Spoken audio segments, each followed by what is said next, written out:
Afre Guam and beyond, this is Dr. Luan Nguyen. So I am here with Jesse Rosario at the Boka Box. So, I implemented some good habits fairly recently over the last month or so. I started working out again after like a 4-month hiatus. Working out with Joel at NewGen for my personal training. I got in a little more tennis after I fractured my wrist. I finally got back on the tennis court, so a little more active.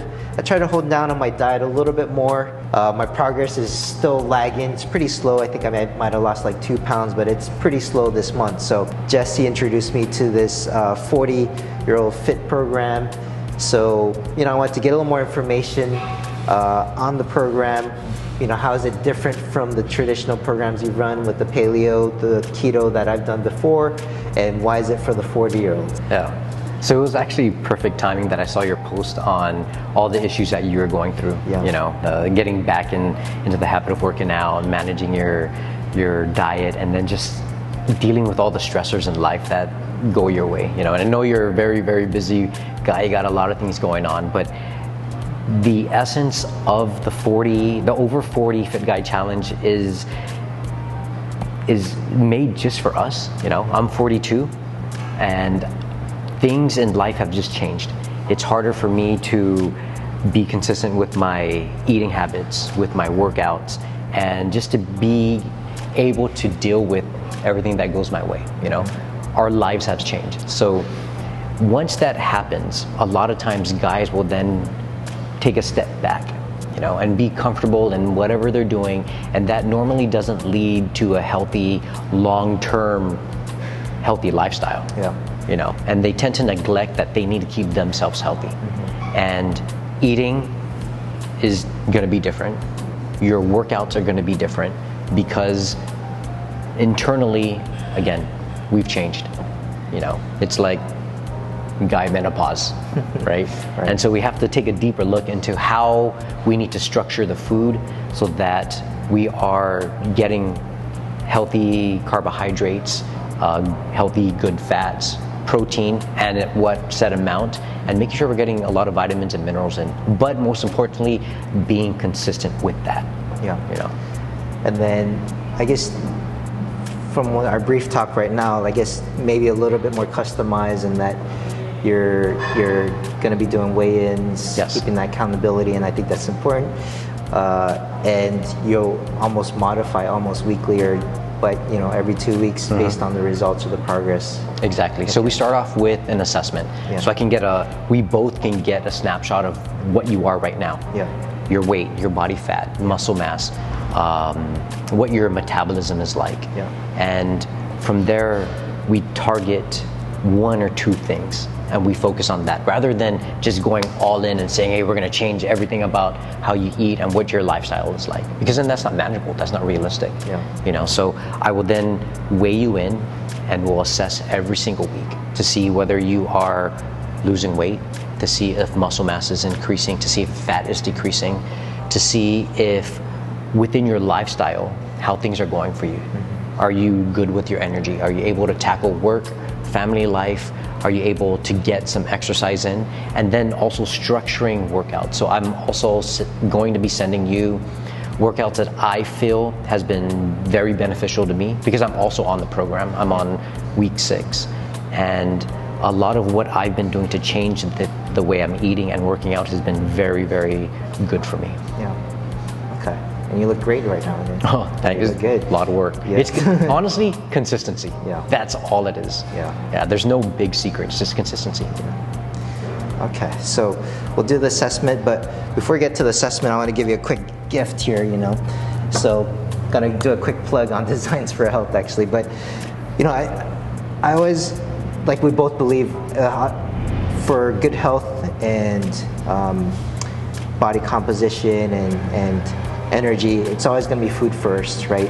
Get the foundational on trying to get as much of your nutrients through your food, through your whole foods.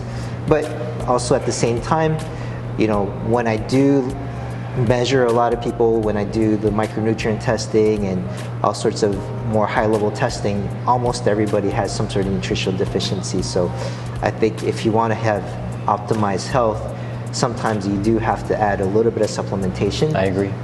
Not just willy-nilly and just take whatever, but do it, measure, and figure out what you're deficient in taking it. But if people were to ask me, what is, when you're over 40, what are some foundational supplements you should take? I would always generally say a good multivitamin to fill in the gaps, what you may not be absorbing or you might not be processing because of genetics. But also, especially for guys, creatine, because these days you get your creatine from your meat and seafood. Protein's pretty expensive, and I think for the most part, most people are probably not getting enough protein in their diet for their weight. So, so one of the good literature findings is creatine, which is super safe, been studied, so many studies, and very little side effects. But even if you're not working out, it's been shown to preserve muscle mass. So I think almost every 40-year-old should be on creatine for the most part. Maybe unless you have severe kidney issues or something like that. But so want to gift this to you, see if that works out for you. But it's a buffered creatine monohydrate. Oh. Yeah. Okay.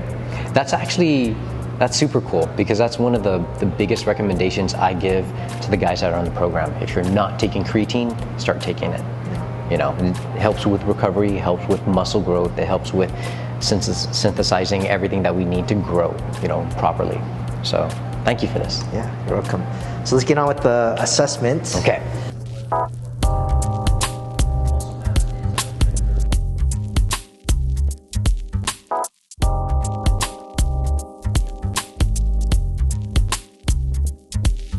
Right now you are 179. Yep.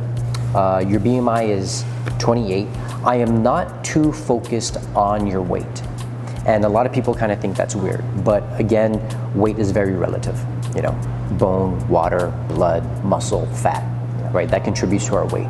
I want to be able to look at ways to decrease your fat and increase your muscle, so that your weight may stay the same and it may plateau during this whole process. But as long as I see that we're good on increasing muscle and decreasing fat, I'm not too worried about the weight. For us, this is going to be more than 8 weeks. 8 weeks is just a starting point for us to really look at what's going to be consistent for us. What we can take forever. I think I've developed an eating habit right now that I feel very, very comfortable with, that I can do when I go out to eat, when I go to parties, whenever I'm not on my Boka Box meals. Body fat, you're at 21.4%. Muscle mass is 133 pounds. MR, which is, again, the amount of energy we need from food for the day, right? And this doesn't take into account how active we are. And any exercise that we do is going to add more of a deficit to this. So we're just looking at stabilizing and managing this caloric count right now. And it may go up, it may go down depending on what your metabolism is like.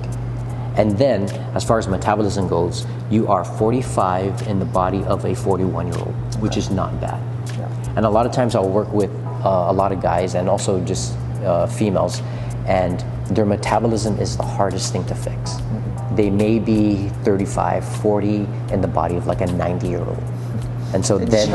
you actually get a 90-year-old? Yeah. Really? Yeah. Okay. And so when I started, I was 65, I think. Okay. And now my metabolic age is down to 29. Okay. And we kind of think about when we were in our 20s and teens, right? And how in our minds we could eat whatever we wanted and we'd just burn it up. Right? Because our metabolism was so good. But this is one of the main things I try to target with the nutrition, with the workout, so that we know really how much food we can eat and how much the macros we're going to need distributed within the meals. Right? So this is just going to be our baseline. You're 1,800 calories, so that's pretty much normal, right? 18 to 2,000. I want to be able to stabilize that for the first few weeks, and then I'll start changing the components of that. So this is just going to be our baseline, and as the weeks go on, again, we're just going to reassess and see what's going on. I always like to tell my customers coming in that these are numbers, right? And I don't like them to get so focused on, oh, I need to lose weight, I need the numbers to drop. more important than that is how you're feeling, how your clothes are fitting, right? Don't just be fixated on my weight is not moving anywhere. Yeah. If your shirt is getting loose, if your waistline and your pants are getting loose and you feel good, that's a win all in itself. Right. And I think one of the other things that I run into a lot is people will always want to see a decrease in weight loss.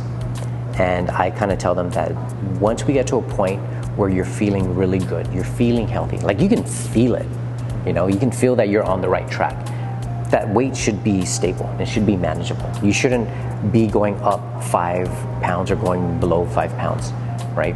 You should be at a healthy weight where then throughout the weeks you're just managing.